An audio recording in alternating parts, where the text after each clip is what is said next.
அந்த கண்ணுக்கு தெரியாத கையும் என் ரசிகர்கள் ஒருத்தரும் தீப்பந்தமா எரிஞ்சிட்டு இருக்கிற வரைக்கும் நான் போயிட்டே இருப்பேன்.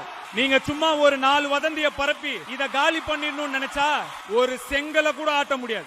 சினிமாக்காக நேர்ந்து விட்டால் நான் கிடையாது. ஓம் நம சிவாய. ஓ குரலி வித்தையா? கலிகாலம் இது கலிகாலம். சார் புரியுற மாதிரி சொல்லுங்க சார். புரியலையா தம்பி? வெறுப்பு ஓங்கி நிக்கிற காலம். தனுஷ் நடித்த குபேரா திரைப்படம் நேற்று வெளியாகி ஓரளவுக்கு பாசிட்டிவ் விமர்சனத்தையே பெற்றிருக்கிறது. வசூலிலும் நல்ல ரெஸ்பான்ஸை பெற்றிருக்கிறது படம். இதற்கிடையே அந்த படத்தின் ஆடியோ வெளியீட்டு விழாவில் கொஞ்சம் காட்டமாகவே பேசியிருந்தார் தனுஷ். அதனை பார்த்த ரசிகர்கள் நயன்தாராவைத்தான் மறைமுகமாக சாடியிருக்கிறார் என்று கூறினார்கள். இந்நிலையில ப்ளூ சட்டை மாறன் ட்வீட் ஒன்று ட்ரெண்ட் ஆகியிருக்கிறது. சேகர் கம்முலா இயக்கத்தில் தனுஷ் நடித்த குபேரா திரைப்படம் நேற்று எதிர்பார்ப்புகளுக்கு மத்தியில் வெளியானது. தனுஷுடன் நாகார்ஜுனா, ராஷ்மிகா உள்ளிட்டோர் நடித்திருந்த அப்படத்துக்கு ரசிகர்கள் பாசிட்டிவ் ரிவ்யூவை கொடுத்திருக்கிறார்கள்.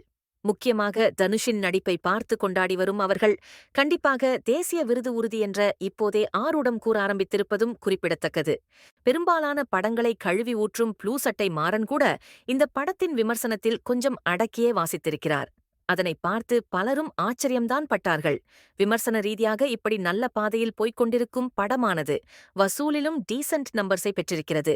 முதல் நாளான நேற்று 13 கோடி ரூபாய் வரை வசூலித்திருப்பதாக சொல்லப்படுகிறது.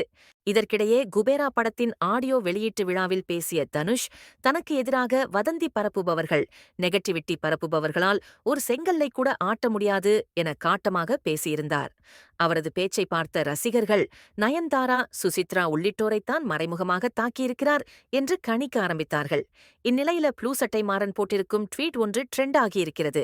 அவர் தனது எக்ஸ் பக்கத்தில் உலகை உலுக்கி வரும் திட்டமிட்ட சதிகள், உக்ரைனுக்கு எதிராக ஷியா சதி, ஈரானை தகர்க்க இஸ்ரேல் சதி, தனுஷை வீழ்த்த மூக்குத்தி அம்மணி சதி, திடீர் தளபதியை பொளக்க சுள்ளான் சதி, சுள்ளானை சுருட்டி வீச லிட்டில் சூப்பர் ஸ்டார் சதி, சூர்யாவை பொசுக்க பலதரப்பு சதி, கமலை நசுக்க தலைவர் ஃபேன்ஸ், சதி மொக்கை படங்களை எடுத்து இவங்களுக்கு எதிரா இவங்களே சதி செஞ்சிக்க வேண்டியது, பழிய போடாதீர்கள், பழிய தூக்கி ஊர்ல இருக்கிறவன் மேல போட வேண்டியது, தொடர்ந்து காட்டு மொக்கை படங்களை தந்து படம் பார்க்க வர்றவங்களுக்கு எதிரா நீங்க தான் திட்டமிட்டு சதி செஞ்சிட்டு வர்றீங்க, உருப்படியா படம் எடுக்கிறத விட்டுட்டு திட்டமிட்ட சதி, வட்டமிட்ட விதின்னு உருட்டிட்டு திரியாதீங்க, ஆதாரம் இருந்தா கோர்ட்ல வழக்கு போடுங்க, டப்பா படத்தை எடுத்துட்டு இப்படி சென்டிமெண்ட் பிட் எல்லாம் போட்டா மக்கள் ஏமாறவே மாட்டாங்க, தொடர்ந்து தோத்துக்கிட்டு தான் இருப்பீங்க, stop your cringe sympathy seeking speeches என்று குறிப்பிட்டிருக்கிறார்.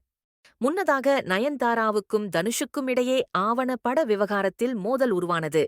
அந்த சமயத்தில் தனுஷுக்கு எதிராக நீண்ட அறிக்கையை நயன் வெளியிட்டிருந்தார். மேலும் அந்த விஷயம் தொடர்பாக தனுஷ் நீதிமன்றத்தில் வழக்கு ஒன்றையும் தொடர்ந்திருந்தது நினைவுகூரத்தக்கது.